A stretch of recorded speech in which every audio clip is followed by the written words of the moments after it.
Bom dia a todos. Com a proteção de Deus, declaro aberta a sessão de hoje. Damos boa-vinda ao Dr. Giovanni Rosado, Procurador de Justiça, representando o Procurador-Geral, Dr. Glaucio Pinto. A ausência de desembargadora Berenice e a desembargadora Marta em férias. A ausência também da desembargadora Sandra Lage, que está participando do colégio enquanto colégio de corregedores. O desembargador Dilermando Mota informou a impossibilidade de comparecer por problemas de saúde em pessoa da família. Iniciamos nossa sessão de julgamento com o processo número 1 da pauta. Reclamação 080 57 02 85, de relatoria do desembargador Amauri, Maria Marlene da Costa Macedo e Banco do Brasil.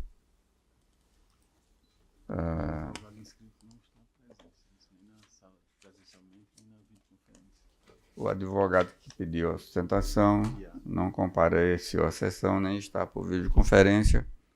O processo fica julgado virtualmente. O número 2, ADI 080 36 63 18, Procurador-Geral de Justiça e Prefeito do município de Maxaranguape. Relator desembargador Cornélio. Tem inscrição para sustentação oral do Dr. Caio Vitor Ribeiro Barbosa.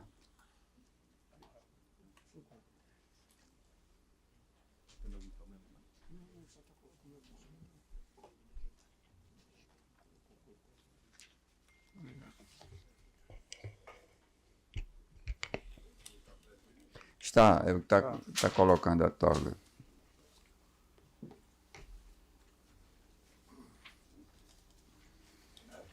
A beca. É porque eu chamo a minha, acostumado com isso.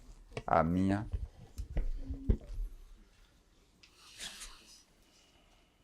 Doutor Caio tem a palavra por até 15 minutos. Muito obrigado, excelentíssimo desembargador presidente Ibanez Monteiro, excelentíssimo desembargador relator Cornélio Alves, excelentíssimas senhoras desembargadoras, excelentíssimos senhores desembargadores, ilustre representante do Ministério Público, colegas advogados e demais pessoas que estão aqui presentes acompanhando e também por videoconferência. Excelências, essa é mais uma das ADIs que discute, que na verdade é um trabalho muito importante, muito bem feito, importante registrar isso, que tem sido feito pela Procuradoria-Geral de Justiça, na revisão das leis que estabelecem os cargos de provimento em comissão dos municípios do Rio Grande do Norte, e creio, pelo que eu acompanho da Corte, é um trabalho que vem sendo feito ao longo dos últimos anos, e foi proposta essa ação em relação à lei que estrutura a organização administrativa da Prefeitura de Maxaranguape e especificamente sobre alguns cargos de provimento em comissão. E, excelências, não é desconhecendo a jurisprudência desse tribunal, pelo contrário, meu papel nesse caso é destacar a diferença em relação aos outros diplomas que foram declarados inconstitucionais aqui pela Corte. Mas antes eu preciso primeiro fazer um contexto. Essa lei, que é de 2024, né, então a lei recente, qual o contexto dela? A senhora Maria Ereni, que é a prefeita, quem eu represento nessa tribuna, assume a prefeitura de Maxaranguape em 2022 e já tem determinado no âmbito do Tribunal de Contas do Estado uma imposição de uma ordem para que fosse apresentado um plano de saneamento do quadro de pessoal, porque existia um grande número de quadros de servidores temporários no município, e fazia muito tempo que não se realizava concurso público. Há cerca de 20 anos não tinha concurso público naquela prefeitura. E a professora Nira, né, a senhora Maria Ereni, ela executa fielmente o que o Tribunal de Contas determinou, fazendo a exoneração, a rescisão dos contratos desses cargos temporários, desses ocupantes de cargos temporários, realiza concurso público, depois de 22 anos, realiza um amplo concurso para diversos cargos, e dentro desse plano de saneamento também havia a previsão de se realizar a reestruturação administrativa e dos cargos de provimento e comissão, e isso vem com a Lei 1036 de 2024. E aí, Excelências, dentro desse contexto, eu queria destacar que em janeiro desse ano, janeiro de 2025, o corpo técnico do Tribunal de Contas do Estado, ele confirma esse saneamento realizado no quadro de pessoal. Obviamente, em relação especificamente à questão dos cargos temporários, mas tem uma passagem do relatório que nós juntamos nas informações que foram prestadas, que é importante estar no ID, Excelências, 314.76.213, que ele diz o seguinte, no parágrafo 22 desse relatório. A comparação que ele compara o quadro de pessoal anterior com o quadro de dezembro de 2024. E ele diz o seguinte: a comparação demonstra a veracidade das alegações apresentadas, no caso pela senhora Maria Ireni, e o saneamento da situação encontrada, especificamente em relação aos temporários. Mas o que é importante? É a seguinte passagem: verifica-se o aumento do quadro pessoal efetivo, totalizando 54,6% do quadro, provido através de concurso público, e a preponderância desse tipo de vínculo do quadro de pessoal, Então, esse é um destaque importante, porque a gente sabe, assim, quando se discute essas questões de cargo de provimento em comissão, o judiciário, os órgãos de controle externo, tem a preocupação de, efetivamente, seguir os ditames legais de que não haja um abuso em relação a ter qualquer tipo de desvio e que não tenha uma preponderância, como a Constituição manda, dos cargos de provimento efetivo. E não é essa mais essa realidade de desvio não acontece mais na prefeitura, justamente em virtude do que foi feito com esse plano de saneamento, Excelências. E essa lei, como eu disse, a lei que estrutura a administração pública municipal de Maxaranguape, ela está sendo impugnada nos seus artigos 21, 22 e no quadro de pessoal que estabelece cargos de assessores. E qual é a distinção, Excelência? E qual é a preocupação que eu trago para a reflexão da Corte? Primeiro, diferente do que tem sido decidido em relação às outras leis impugnadas e declaradas inconstitucionais pela Corte, nesse caso, a lei expressamente estabelece os cargos e as funções de cada um dos cargos, e todas dentro dos ditames do artigo 37.5, seja de chefia, seja de assessoramento, seja de direção. As descrições estão textualmente compatíveis com o que está estabelecido na Constituição. Então tem o cargo, assessor técnico 1, que aí são os assessores técnicos. Ele estabelece assessorar tecnicamente na elaboração de projetos, relatórios de baixa complexidade, prestando assessoria e consultoria nas ações que for de sua competência. E assim, assessor especial também, prestar assessoria à agência, à administração superior, auxiliando nos assuntos administrativamente e políticos do órgão que estiver lotado. E aí tem também do controlador geral, ouvidor municipal e subcontrolador. Esses três, também o do contador geral e do ouvidor geral, as competências elas são remetidas ao artigo 21 e 22, que, se declarados inconstitucionais pela Corte, inclusive, esses artigos regram quais são as competências do órgão. E o cargo, que é de direção desses órgãos, ele estabelece justamente com base nesses dois dispositivos que estão sendo impugnados. E o procurador assistente assessorar o procurador-geral.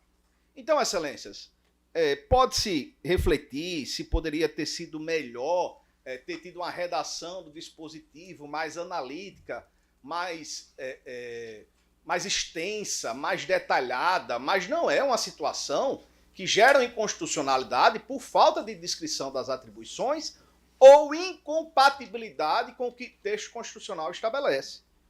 Inclusive, Excelência, nós fizemos questão de juntar, obviamente com todo respeito, justamente uma referência da lei complementar 715 de 2022, que rega os cargos de provimento de comissão deste tribunal. Nós fizemos um paralelo justamente com o cargo de auxiliar de secretaria, que também é um dos cargos previstos na lei complementar estadual 115 de 2022, que também tem uma descrição semelhante com o paradigma, com o modelo que foi estabelecido na lei municipal, de auxiliar o chefe, no caso aqui da lei da Corte, auxiliar o chefe imediato de gerenciamento e desenvolvimento de atividades das secretarias, atender o público interno e externo. Se Vossas Excelências observarem, são padrões descritivos muito parecidos entre a lei municipal e especificamente, propriamente, desse cargo aqui da Corte. Então, o que nós estamos querendo evidenciar, e Excelências, e pedir a improcedência dessa ADI é justamente em virtude dessa distinção do que se discutiu e se verificou nos outros casos das leis municipais que foram declaradas inconstitucionais, e pedir o julgamento improcedente, inclusive levando em consideração esse contexto que eu falei, de reorganização administrativa, houve um cuidado para a descrição dos cargos, a preponderância dos cargos de provimento efetivo, segundo constatado pelo próprio Tribunal de Contas, pelo órgão técnico do Tribunal de Contas do Estado. Então, Excelências, com base em todo esse contexto, fazendo essas distinções, que se pede, a defesa pede, o julgamento improcedente dessa ADI, destacando, inclusive, que se forem declarados inconstitucionais esses dois dispositivos, os órgãos, o 21 e o 22, né, que os cargos de provimento em comissão que direcionam têm a função de exercer essas atribuições, coordenar essas atribuições centrais, vão ficar, inclusive, sem delimitação dessas atribuições. Então, Excelências, pedimos o julgamento improcedente dessa ADI. Obrigado. Pronto. Posso falar? Do relator desembargador Cornélio com a palavra. Pois não, eu vou ler aqui só a emenda aqui nesse nova sistemática do CNJ. A emenda já é um resumo do voto, né? No caso, há duas questões em discussão. A primeira seria definir se a criação de cargos em comissão com atribuições genéticas imprecisas, que são esses cargos de assessor técnico 1 e 2, e assessor especial 1, 2 e 3, procurador, assistente e subcontrolador, viola a exigência de descrição clara e objetiva das funções, conforme estabelece o artigo 26 da Constituição Estadual e a tese fixada no termo 1010 do STF. A segunda questão é estabelecer se as atribuições do cargo de contador-geral, controlador-geral e ouvidor-geral se enquadram como funções de direção, chefia ou assessoramento a justificar o provimento em comissão, ou se possui natureza eminentemente técnica, exigindo concurso público. As razões de decidir. A lei que cria cargos em comissão deve descrever suas atribuições de forma clara e objetiva, sendo inconstitucionais as normas que se limitam a previsões genéricas e abertas, por violar o tema 1010 do STF e a súmula 20 deste tribunal. Os cargos de assessor técnico, assessor especial, procurador assistente e subcontrolador são inconstitucionais por possuírem descrições vagas que não permitem aferir se as funções correspondem à direção, chefia ou assessoramento. Letra B. O cargo de contador-geral possui natureza eminentemente técnica, vinculada às normas de direito financeiro, não se amodando a excepcionalidade do provimento em comissão, que exige vínculo de confiança pessoal e política, e não apenas técnica. Letra C.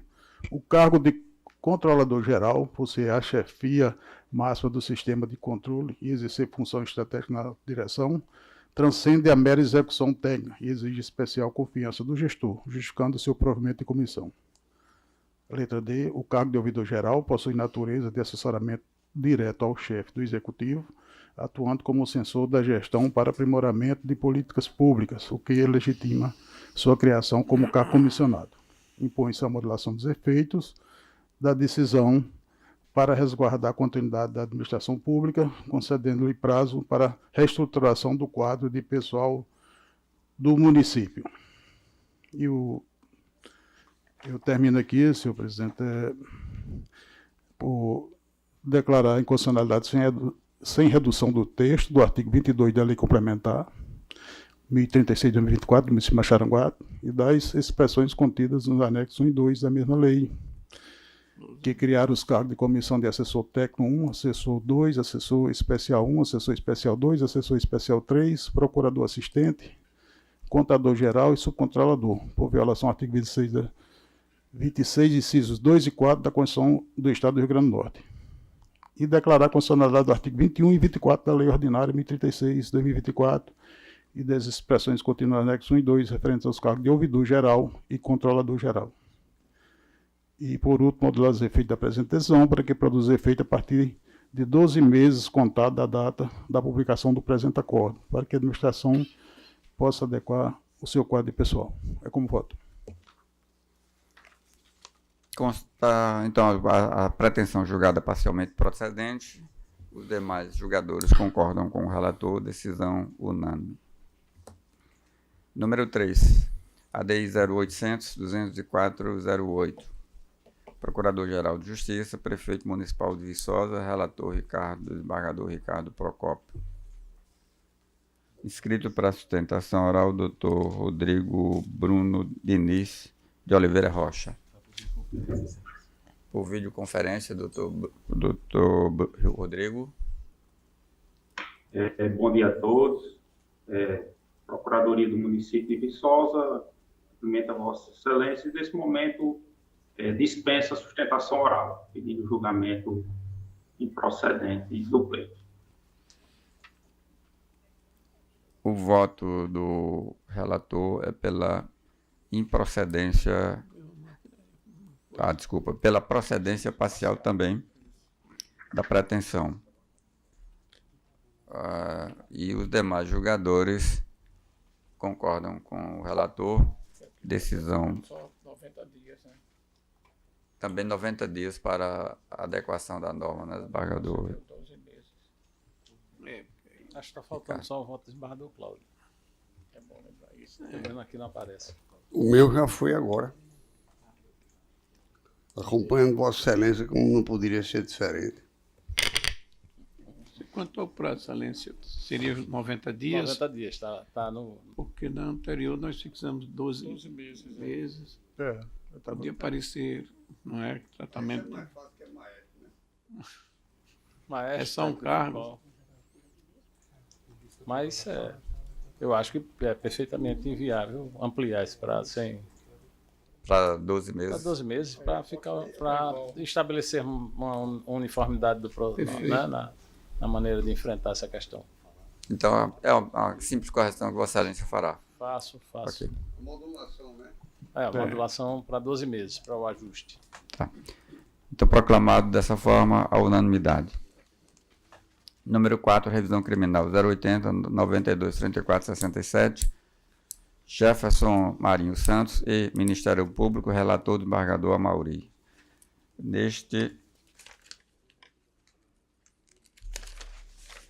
O pedido de sustentação oral é do Dr. Marcos Felipe França Barros, que se encontra presente, tem a palavra por até 15 minutos. Excelentíssimo senhor presidente, desembargador Ibanez Monteiro, excelentíssimo senhor relator, desembargador Amari Moura, excelentíssimo senhor revisor, desembargador Cláudio Santos, a quem peço vênia para estender os demais cumprimentos aos demais julgadores desta corte, excelentíssimo senhor representante do Ministério Público, doutor Giovanni Rosado, serventuários, colegas advogados aqui presentes. Excelências, tratam-se os autos de revisão criminal interposta em face de sentença que condenou o ora revisionando a uma pena de 15 anos e 6 meses exclusivamente pelo crime de falsidade ideológica e uso de documento falso. A revisão criminal trazida à baila a julgamento é absolutamente sui generis. Primeiro, porque, de fato, nesta revisão criminal, são trazidas provas novas, provas inéditas, provas que jamais foram trazidas a conhecimento deste tribunal quando valorado, seja nas instâncias ordinárias, seja na revisão criminal anteriormente ajuizada. O que faz com que esta revisão seja diferente das demais, que muitas das vezes vêm a conhecimento e batem na porta aqui deste tribunal pleno, que em sua maioria rediscutem a apelação e usam da revisão criminal para se fazer uma nova instância recursal, o que é absolutamente diferente do que se pretende neste caso concreto. Segundo, porque há uma clara e manifesta situação de injustiça nestes autos. Injustiça, desembargador Cláudio, porque neste exato momento, Jefferson, meu cliente, ora revisionando, encontra-se preso, cumprindo a pena de 15 anos e 6 meses na cadeia pública de Ceará-Mirim, inclusive que foi reconhecida como, foi interditada recentemente pelo juiz da execução. Enquanto isso, todos os demais corréus, todos sem exceção, encontram-se soltos, respondendo aos processos em liberdade, e também o chefe do esquema criminoso, o suposto mentor intelectual, quem o Ministério Público aponta como principal líder de toda a trama criminosa, encontra-se cumprindo pena estritamente pecuniária decorrente de um acordo de não persecução penal firmado entre este e o Ministério Público. Antes de adentrar especificamente ao mérito da revisão criminal, é importante tecer algumas considerações sobre o cabimento e conhecimento, o consequente conhecimento desta revisão criminal. Primeiro, porque sustentamos o cabimento da revisão criminal com base no artigo 621, inciso 1º e inciso 3º do Código de Processo Penal e também com base no artigo 622, parágrafo único do Código de Processo Penal, que prevê expressamente, o legislador nestes artigos prevê expressamente a possibilidade de se entrar com uma nova revisão criminal desde que fundadas em provas novas. E provas novas, excelências, é importante diferenciar o que são provas novas do que são provas supervenientes. Porque o Ministério Público, em seu parecer, exarado nestes autos, ele faz com todas as vênias uma confusão sobre a diferença de prova nova para prova superveniente. A prova nova para o processo penal é aquela prova inédita, é aquela prova que nunca foi trazida a conhecimento do tribunal e, por isso, não foi apreciada. A prova superveniente é aquela prova posterior, que só poderia ter sido tomado conhecimento após os fatos, após a ação, após o trânsito julgado da ação. Então, a prova nova, para fins de cabimento de revisão criminal, ela pode ser até pré-existente. Mas o requisito é que ela não tenha sido levado a conhecimento do tribunal e o tribunal não tenha debatido sobre estas matérias. Então, excelências, são 3 as provas novas que nós elencamos, que são aptas a mudar a situação jurídica imposta ao revisionando.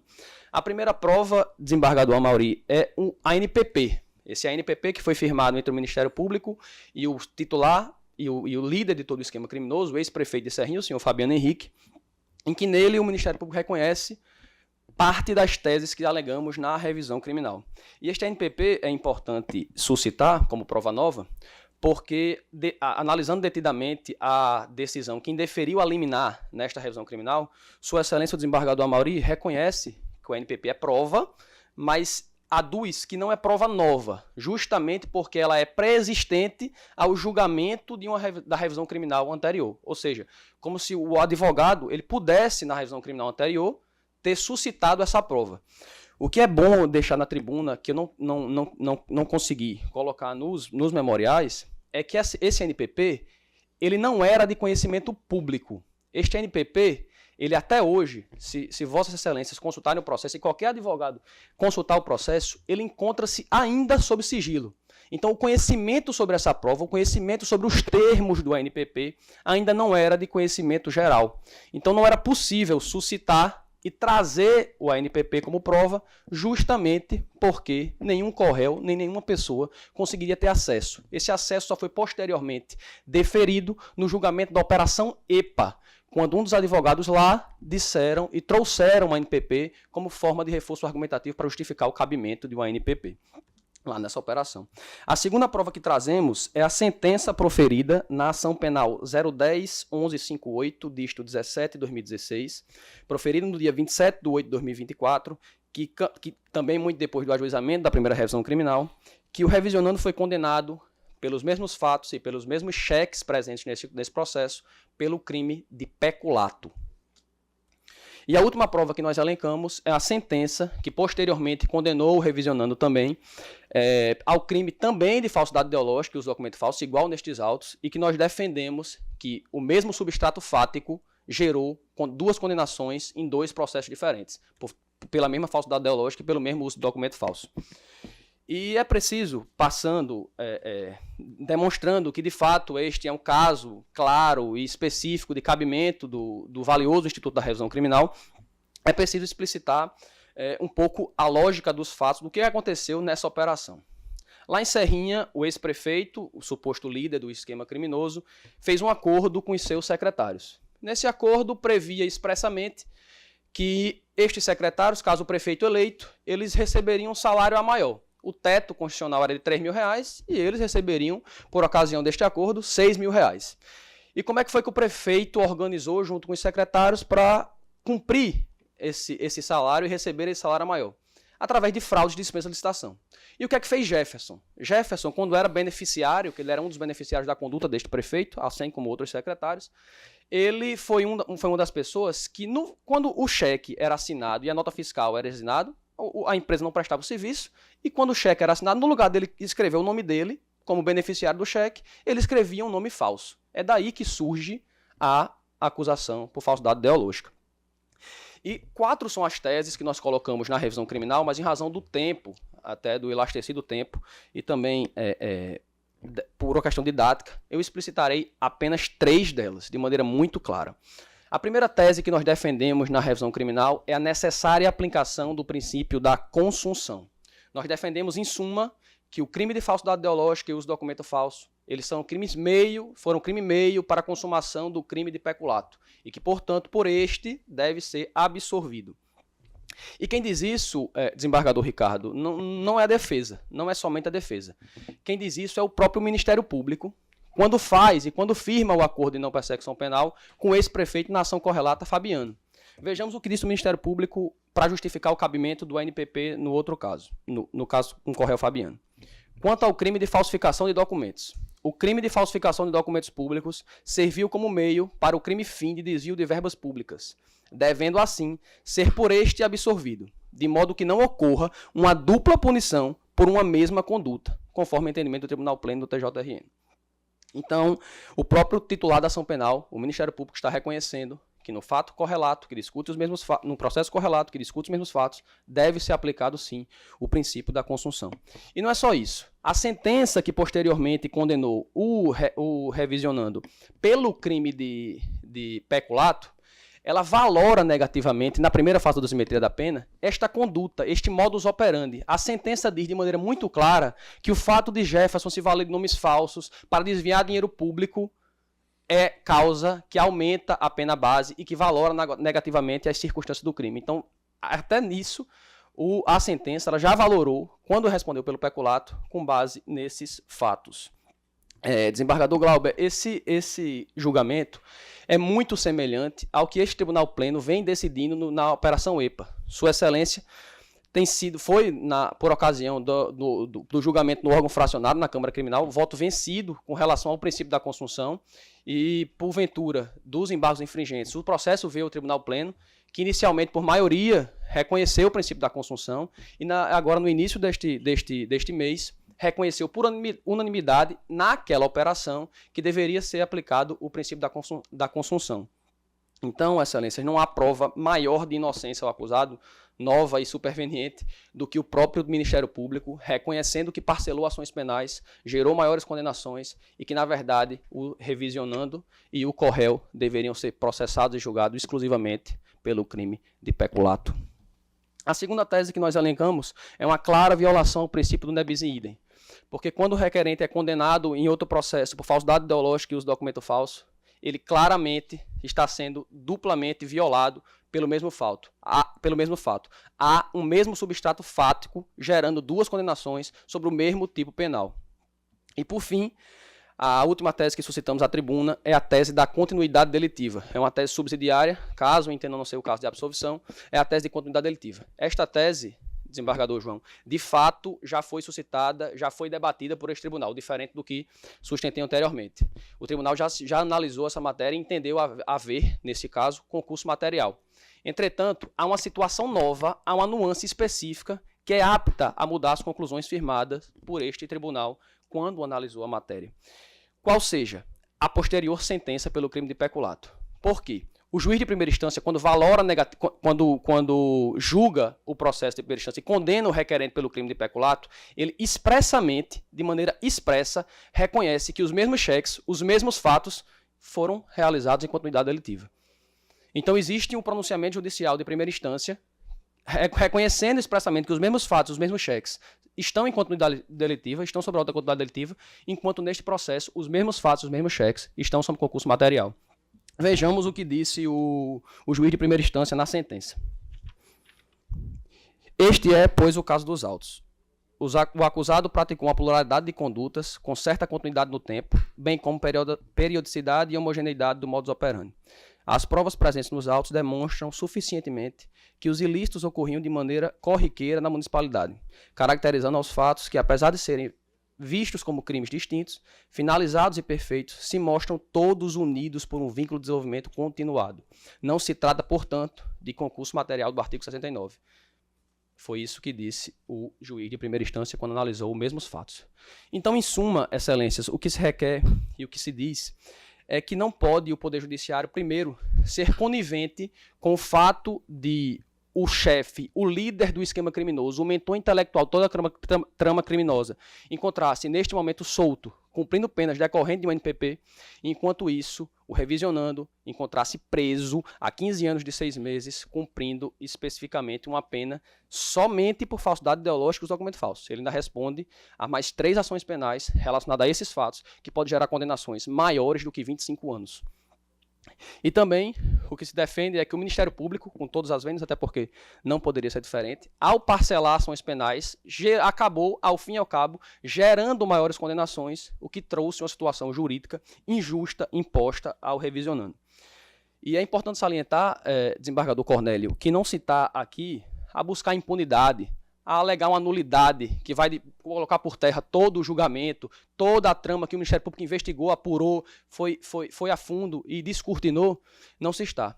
O que se está aqui é a pedir meramente a absolvição por falsidade ideológica dos documentos falsos. Esse revisionando vai sair do presídio de cabeça erguida, vai responder o peculato, como já vem respondendo, já está inclusive condenado, o processo está em grau de apelação a mais de 5 anos de prisão e deve sair pela porta da frente. O que pedimos, em suma, desembargador Cláudio, como Vossa Excelência gosta muito de falar, é justiça. E a justiça, neste caso, deve ser, para Chico, deve ser a mesma justiça para Francisco. Para Maria, deve ser a mesma justiça para João. E a justiça para Jefferson deve ser a mesma justiça da que foi dada para Fabiano. Então são por essas razões que se requer o conhecimento e a procedência da revisão criminal e, alternativamente, caso entenda que não seja o caso de conhecimento, requer a concessão de habeas corpus de ofício na forma do que prevê o artigo 647-A do Código de Processo Penal. Muito obrigado. Senador Mauri. Pois não, senhor presidente. Até me chamou a atenção que esse julgamento já tinha sido iniciado. Foi, mas não houve a sustentação naquela ocasião, porque houve um pedido de vista antecipado. Sim, Aí, mas o lançamento do voto divergente do revisor, não é isso? E a matéria, eu imaginei até que já tinha sido esgotado os debates. Ainda não. Mas apenas um registro. Certo. Mas, como posto no voto,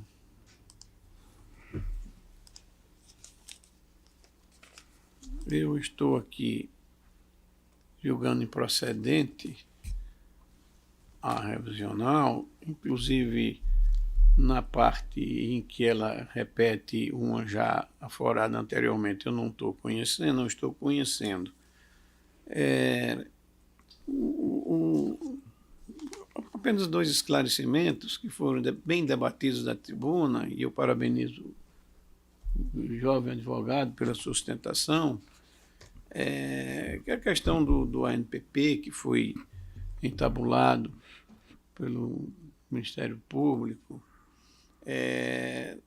No caso ali são condutas diferentes. As condutas que foram referidas no ANPP não são as mesmas atribuídas e imputadas ao revisionando. Além disso, foi realmente anterior à condenação. E, por assim ser, penso eu, o Ministério Público não estaria compelido a proceder da mesma forma em relação aos demais réus, e faço exatamente de se tratar de condutas diferentes.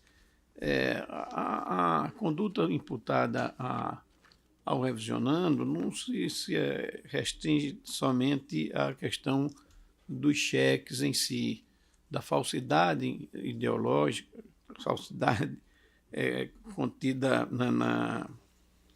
ideológica contida nos cheques, mas também em relação a outras empresas que ele criou com nomes falsos. Quer dizer, há condutas diversas e, por isso, deve ser tratada de forma também diferente.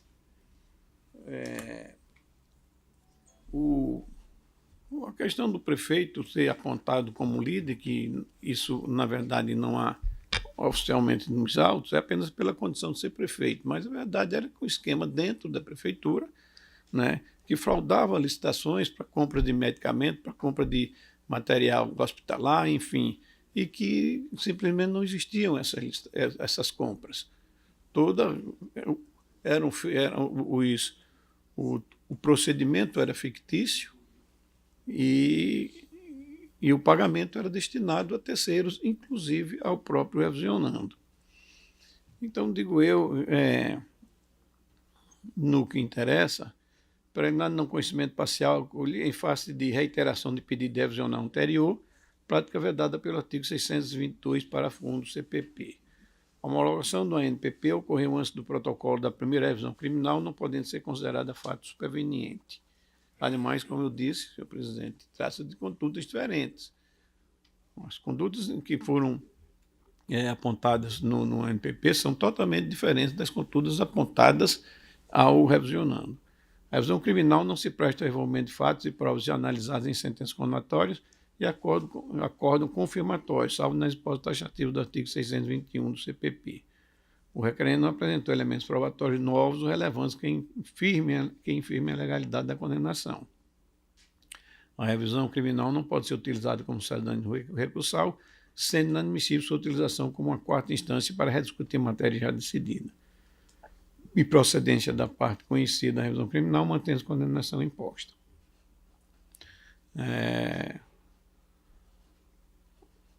Esse, em suma, senhor presidente, é o meu voto. Há mais algumas considerações, mas me parece o bastante para o julgamento. O desembargador Cláudio tem um voto divergente. Quer comentar?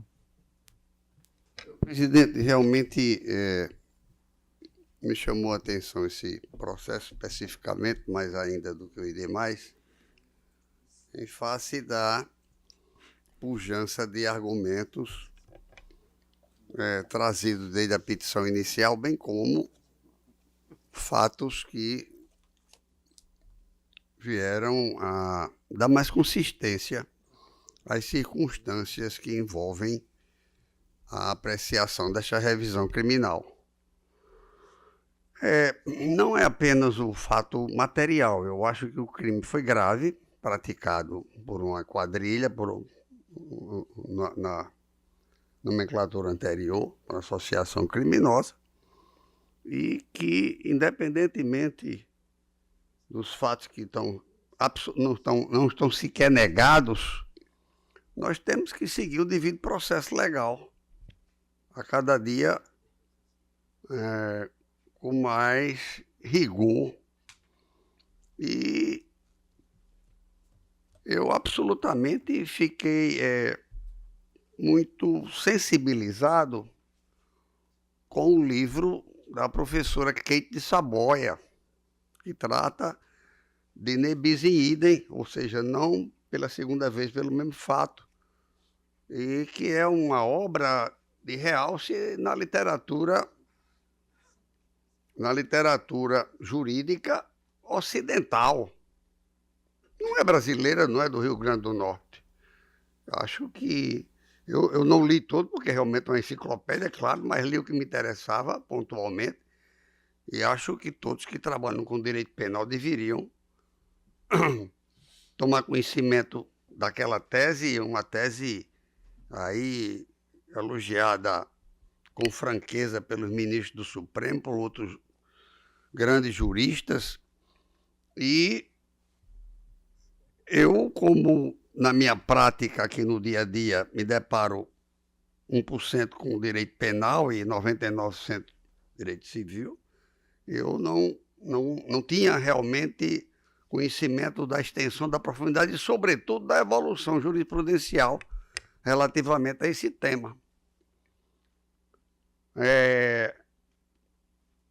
A tese dela é extremamente admirável, sob o ponto de vista de escorçamento, sob o ponto de vista de consistência, de firmeza nas suas palavras lá escritas, que me deixou no gabinete de presente. Eu agradeci, liguei para ela agradecendo, e é um fato que eu não estou considerando com a necessária atenção no meu voto divergente, ainda acrescentar a minha argumentação, máxima vênia, por divergir, até do excelentíssimo senhor relator, até porque eu tenho dito ao longo de 21 anos que eu estou nesse tribunal que revisão criminal eu ultrapasso um pouco a formalidade processual e encaro como uma oportunidade de fazer justiça. Se, circunstancialmente, se tem prova que até mas quem diz que é o chefe da associação é o Ministério Público e era o prefeito, e que está condenado por pena pecuniária, e foi oferecida a ele a ANPP. Me vem aqui agora, abrindo um parênteses, de que talvez eu proponha, vou examinar o cabimento processual, de que se suspendeu o julgamento e remeter ao Ministério Público para oferecimento ou não da ANPP. Embora eu entenda, diferentemente de outros, que o ANPP é direito da parte. Notadamente, se há outros que praticaram os mesmos fatos, que para os quais foram combinadas as mesmas penas inicialmente, tiveram o oferecimento do ANPP. Mas foi o Ministério Público que propôs que o prefeito ficasse fora da cadeia. Enquanto isso, o secretário, que agiu logicamente amando, está preso. Aí seria até o caso, talvez, de um habeas corpus, porque o habeas corpus atinge a todos que estão na mesma situação. E aqui está escrito que existem 4 ou 5 outras acusações pelos mesmos fatos. O que agrida aqui é a memória e a palavra da doutora Keite Saboia, com o que orgulha a magistratura do Rio Grande do Norte, uma obra daquela. Eu, pelo menos, fiquei não só admirando a sua capacidade intelectual, mas também o fato de ser do Rio Grande do Norte, ser uma juíza estadual, e que, senhor presidente, eu vou retirar o meu voto pedindo vistas para fazer esse complemento relativamente a esse tema, vez que não tive a atenção necessária para alicerçar esse meu entendimento, mais ainda com esse outro fato de não poder ser processado por 2 crimes, pelo mesmo fato, por 2 ou 3 ou 4 vezes em processos diferentes. Até porque essa continuidade delitiva ela é discutível, e eu estou aqui, assim, só para adiantar o meu entendimento, está disponível para todos, mas aí de forma pública, eu estou votando pela procedência integral para absolver o senhor Jefferson Marinho Santos das condutas tipificadas como falsidade ideológica, referente aos 8 cheques da Prefeitura, primeira conduta, e os documentos falsos, terceira conduta, aplicando o princípio da conjunção, que constitui crime meu para a prática do crime de peculato, que está sendo apurado na ação penal própria, em homenagem ao princípio da isonomia. Mas absolveu revisionando da conduta tipificada como falsidade ideológica referente a 4 cheques da empresa privada, segunda conduta, em razão da tipicidade objetiva, pela ausência de comprovação de dolo específica e de potencialidade lesiva da conduta, visto que os títulos de crédito não circularam e não produziram qualquer efeito jurídico relevante. Assim, eu não estou absolutamente, senhor presidente, negando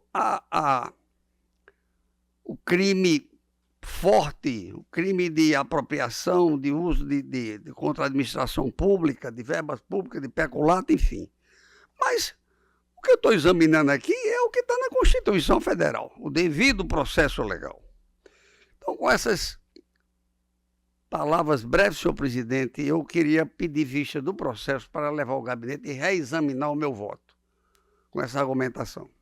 Processo com vista ao desembargador Cláudio. O próximo é o número 5, revisão criminal 080 26 33 45, José Hildeberg dos Santos Melo e Ministério Público, relatora a desembargadora Lourdes Azevedo. A pedido de vista do desembargador Glauber, que no voto já proferido, o desembargador Glauber diz concordar com a divergência inicialmente posta pelo desembargador Ricardo Procópio. Exatamente, senhor presidente. No meu voto, de forma resumida, pedindo vênia à relatora, eu, em resumo, digo que as alegações finais é uma peça indispensável. O desembargador Saravia está lembrando que a desembargadora Berenice, revisora, não está presente, né? Não está presente. Perfeito. Embora tenha votado, mas como há divergências de voto, é interessante suspendermos o julgamento para a presença dela, porque ela pode reexaminar o voto dela também. E aí dispensar, senhor presidente, o que eu digo está escrito, está disponibilizado, então acredito que... Dá para todos os julgadores examinarem e na próxima sessão a gente dispensa até mesmo a minha fala. Tá. Obrigado. Aqui, processo com... Eu peço licença, excelência, para me retirar, que eu tenho uma ação para desenvolver agora às 10h no meu gabinete. Autorizado, desembargadora. Obrigada. Estava só aproveitar, aguardando o julgamento. E aproveitar, senhor presidente, e dizer que eventual ausência minha em uma sessão futura, o julgamento pode continuar. O voto está registrado. Está escrito, está registrado. Tá bom. Agradeço.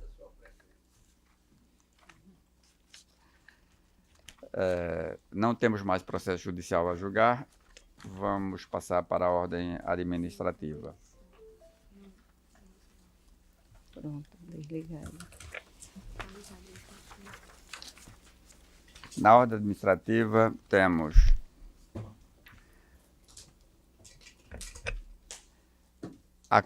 fazemos aqui o registro das congratulações ao Dia do Servidor Público, ontem, parabenizando e homenageando e reconhecendo o esforço, a dedicação de cada um dos servidores do Poder Judiciário e, de um modo geral, de todos os poderes e suas organizações. São pessoas que dedicam seu tempo, sua vida para prestar o serviço relevante da função pública. A diferença entre cargos e funções é característica da organização institucional. Isso não aumenta nem diminui a qualidade de cada servidor. Todos são importantes, indispensáveis, fundamentais para a prestação do serviço que a todos também se destina. Em seguida, temos voto de pesar pelo falecimento do Dr. José Sátiro de Souza Nunes, esposo da desembargadora Judite, e também pai de duas servidoras aqui da casa, Maria Cecília Montes Nunes de Carvalho e Maria Suzete Montes Nunes. A desembargadora Judite tem um registro, uma memória na casa que permanecerá por mais tempo. Neste momento, a gente se solidariza com esse fato que é lamentável, e a gente sabe que na relação do casal, é uma relação histórica e longa, isso inegavelmente afetou e abalou a desembargadora Judite consideravelmente. Todos de acordo com o voto de pesar. Presidente, sugeriria que fosse subscrito por todos nós a voto de pesar. Importante, desembargador meu, porque a desembargadora foi nossa colega por vários anos. Isso. Mais de uma década. Presidente da casa, inclusive. Já acompanhávamos também da luta dela, porque o Dr. Sato já vinha enfermo, com a saúde delicada já há um certo tempo, Dr. Sato. Tá, então a proposta será conjunta de todo o tribunal. E vamos incluir as desembargadoras ausentes, os desembargadores ausentes. Todos, interessante. Os 15. Tá, passando para a ordem administrativa. O primeiro processo, pauta anterior, não está em mesa. Se tratava da remoção da permuta de colegas, não está em mesa. Segundo processo, minuta de resolução que regulamenta a avaliação de desempenho dos servidores do Poder Judiciário. Lembrando, essa minuta faz parte de uma das determinações de CNJ na última revisão, dizendo que nós temos que fazer essa avaliação para as promoções e progressões de servidores. Nós estamos criando uma comissão de avaliação e regulamentando esse processo de avaliação. Todos concordam? Todos. Minuta de resolução que dispõe sobre o procedimento administrativo para apuração de capacidade laborativa em casos de afastamento médico prolongado ou reiterado de magistrados e servidores do Poder Judiciário do Rio Grande do Norte. A última regulamentação que nós tivemos aqui foi em 2005, na presidência do desembargador Amauri. 20 anos depois, a gente está trazendo, só fazendo algumas atualizações e recomendações como devem ser controladas isso aqui. Eu fiquei atento a esse ponto porque em um processo disciplinar que nós julgamos no início do ano passado, foi atribuída a culpa ao presidente, o desembargador Vivaldo Pinheiro, que tinha sido negligente na fiscalização da quantidade diária de afastamento. Imagina só. De afastamento, de licença médica concedida. Tinha passado do limite e não tinha iniciado o procedimento. Eu disse, então comigo não haverá essa omissão de minha parte. Nós vamos disciplinar o procedimento. Não, eu só estou a dizer que naquela ocasião disseram que a culpa não foi da servidora, foi do presidente que não apurou. Aí agora eu disse, eu posso pagar outras contas, mas essa não irei pagar. 30 dias, submete-se à avaliação médica para dizer, você pode continuar assim, se não, aí tem os limites maiores que são obrigatórios, que é 120 dias, conforme a lei, mas a comissão avalia, então tem que manter o acompanhamento médico. Eu não quero dizer que adoeceu, vai se aposentar. Não, o médico, o setor médico, a perícia médica que deve avaliar. Há, por exemplo, alguns tratamentos que são prolongados a mais de 30, mais de 60 dias, às vezes, em recuperação. O médico diz, é recuperação. Depois está hábil a avaliar, a trabalhar. Agora, não pode não ser avaliado. Eu só quero que tenha uma avaliação periódica. Por exemplo, o que nós queremos também é os servidores que pedem jornada especial de trabalho porque está com um problema de saúde. Esse problema de saúde pode não ser permanente, pode ser temporário, provisório. Então precisa voltar ao setor médico para dizer, persiste esse problema, continua em trabalho, jornada especial. Não persiste, volta ao trabalho em jornada regular. Então, esses cuidados que a gente precisa ter para não haver descaso ou descuido simplesmente no acompanhamento desses processos de licença médica. Muito bem. Aprovada, então, a resolução. E a última resolução é uma mudança na estrutura organizacional, também por determinação do CNJ, que exija a designação de um servidor para acompanhar essas questões de proteção de dados.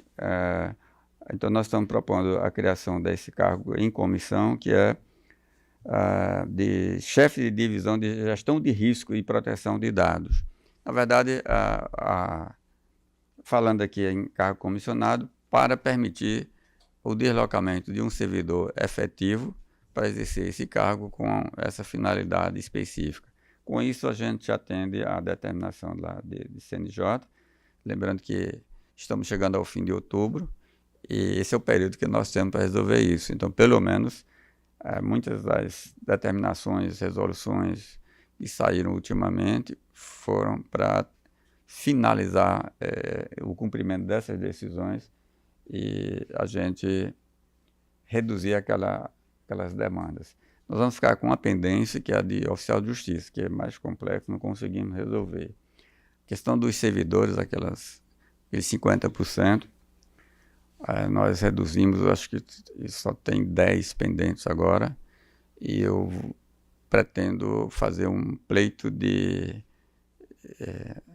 uma ponderação de me dê mais prazos, me dê mais um prazozinho, porque se reduzimos de 102 para 10, demonstra que nós tivemos a intenção de resolver. Agora só teríamos como resolver com exoneração.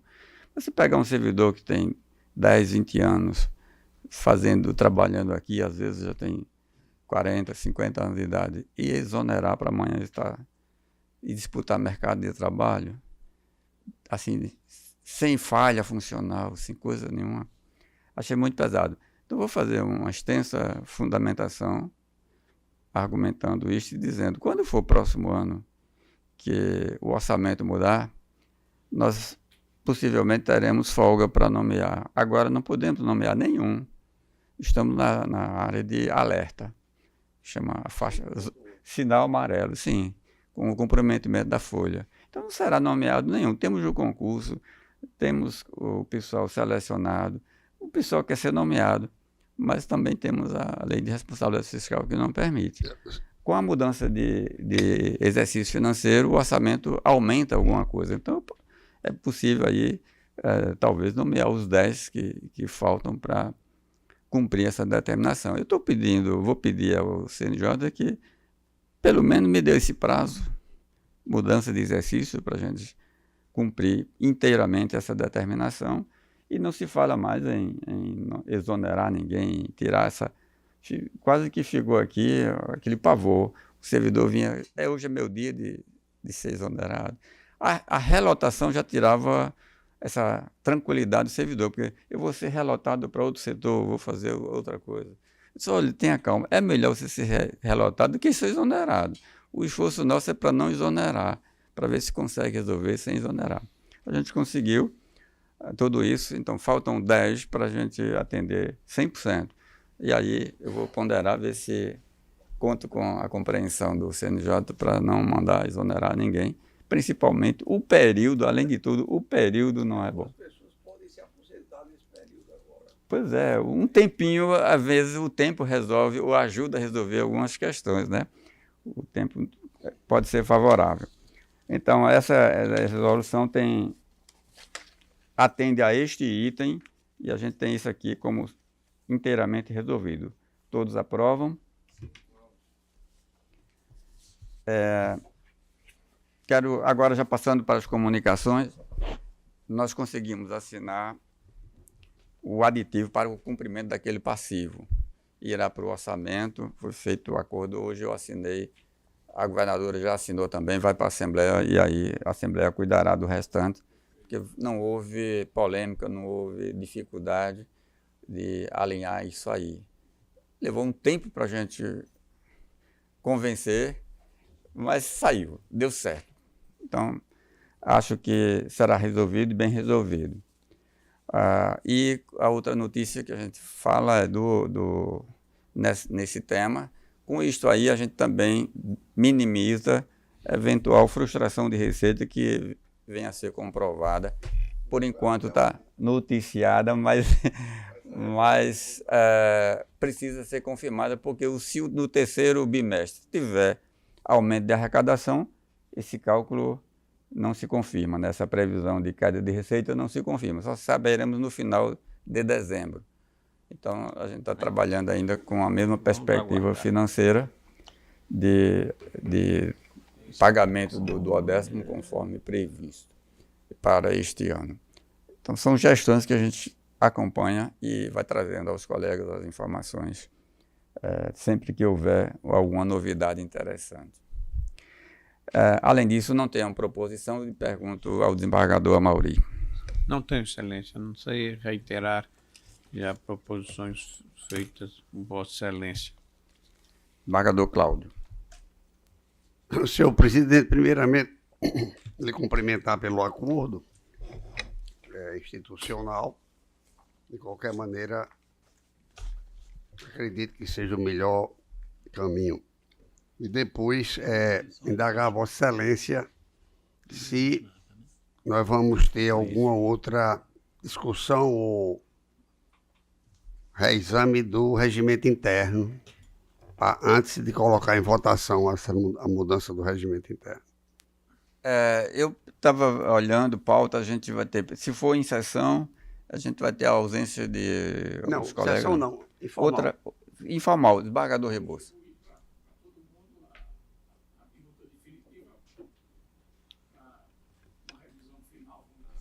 Sim. Então, fizemos, Vossa Excelência fez aquelas correções decorrentes do que foi aprovado na resolução, sim. E aí uma vista, uma revisão final por todos nós, para decidirmos se ainda tem correção a fazer. Uma revisão ser feita modificativa. Até final de novembro, até 15 de novembro. Até 15 de novembro vamos fazer isso, para na segunda quinzena a gente votar. Bora. Até 15 de novembro, a proposta do presidente, né? Para a gente depois votar, né? Perfeito. E, senhor presidente, também cumprimentar a Vossa Excelência pelo encaminhamento dessa questão dos funcionários. Realmente eu que tive o dever, porque estava acima do limite prudencial e limite legal. Quando assumi a presidência, ter que exonerar não é fácil, mas nós temos a obrigação de fazê-lo como gestor. E, naturalmente, Vossa Excelência haverá de encontrar um caminho mais confortável para todos nós. Desembargador Rebouças. Sem proposição, presidente. Desembargador Saraiva. Sem proposição, cumprimentar todos os colegas, cumprimentar o doutor Giovanni Rosado, que está representando a Procuradoria, seja sempre bem-vindo, Excelência. E, presidente, só ratificar a minha ida a Manaus de 5 a 8, participar do encontro de ouvidores nacionais, inclusive já foi autorizado pela Corte, só justificando desde logo a minha ausência na próxima quarta-feira. Manaus. Ok, desembargador Amilcar.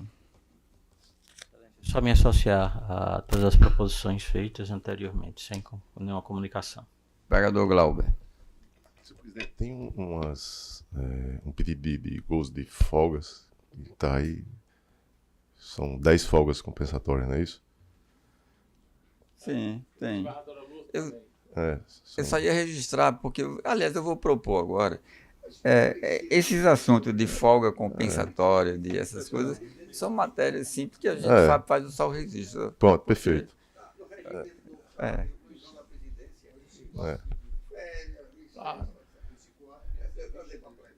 E nesse período, senhor presidente, para me ausentar do país, aí precisa de autorização? Só comunicação. Não, isso acaba com isso também. Só comunicação. Perfeito. Então, se não precisa... senhor presidente, eu gostaria de propor e até mesmo a manifestação do desembargador Cláudio Santos fez o registro. Eu já tive a oportunidade de não ler por completo, mas uma boa parte do livro da nossa colega, doutora Kate Saboia. Então, propor uma moção de aplauso, de congratulações pela o livro lançado, é a segunda edição, né? E tem a apresentação do ministro Barroso, que faz elogios rasgados, e o prefácio do ministro Gilmar Mendes. Então, são 2 ministros da mais elevada corte do país, e o conteúdo do livro, que trata o tema da não repetição, da denúncia, da condenação, trata também do direito administrativo, faz essa correlação da improbidade do direito administrativo sancionador com o direito penal. Então, uma obra bastante rica e que acredito ser merecedora de todos os elogios aqui, do reconhecimento nosso. Então, eu faço essa proposição aí, senhor presidente.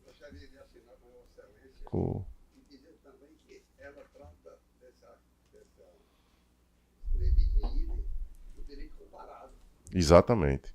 Traz um trabalho comparando com a Alemanha, Portugal, Espanha, né? Vários países aí mesmo. Bastante rico mesmo. Todos de acordo, então, com a proposta do desembargador Glauber. Desembargador Cornélio. Sem comunicação ou proposição?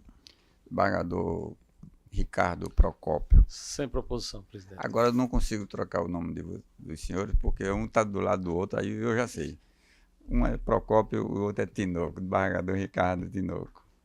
De Góis. De Góis, para não deixar dúvida. Sem proposições, presidente, só bem acostar as que foram já lançadas.